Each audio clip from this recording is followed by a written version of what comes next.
Well, welcome back to Crop Talk with Karston. Our last video, we talked about what the projected prices were tracking at for some of the spring crops. But if you remember from that video, we aren't able to track what the dry pea prices.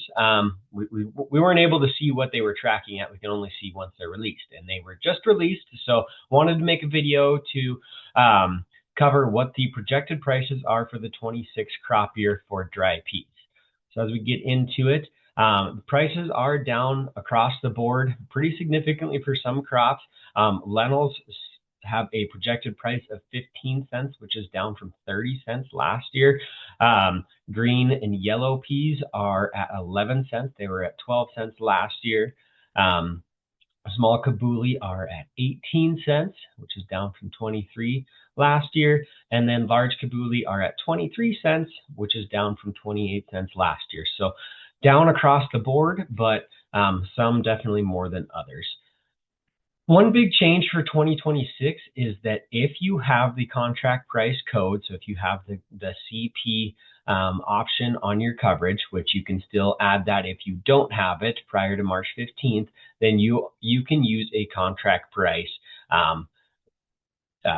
for your crop insurance coverage. If you're an organic grower, nothing really changes from what you've done in the past. If you're organic certified or organic transitional, you can use the contract price for your insurance guarantee. The big change for this year is that if you are a non-organic grower, so as it says here, pulled this directly from the special provisions in the actuarial, for practices other than organic, you can use a contract price to determine your insurance guarantee for dry peas produced for seed only. So that's the big, should have underlined that there. That's the big caveat that if you have a contract, it has to be a seed contract in order to be able to use the contract price for your non-organic insurance guarantee. And then one other thing to note is that for where it shows here is 2C, a weighted average price will be used across all of your acres. So the best way to think about that is, let's say you have you're growing conventional lentils and you have a contract. Again, it has to be for seed, but let's say you have a contract for a portion of your acres, let's say 50% of your acres. Well, then instead of using the contract price for those 50% of your acres and then the projected price for the other 50, you're going to use a weighted average across all of those lentil acres. One other thing that comes into play quite a bit is that the max contract prices, if you're an organic grower, you can use a 2.5 time multiple of the projected price, and that's your max contract price. If you're above that, then you can't, you're maxed out at that max contract price.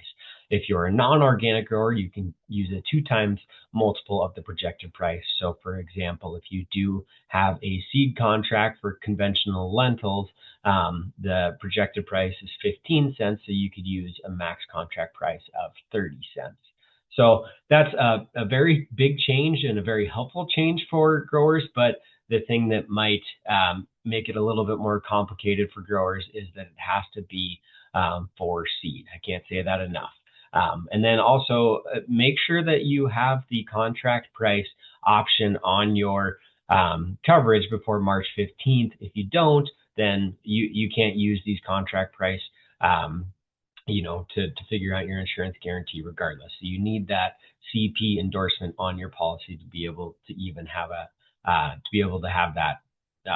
no matter what. So hopefully it was helpful for you guys. We just wanted to get this information out as soon as possible. So if you have any questions, please feel free to reach out and ask. That's what we're here for.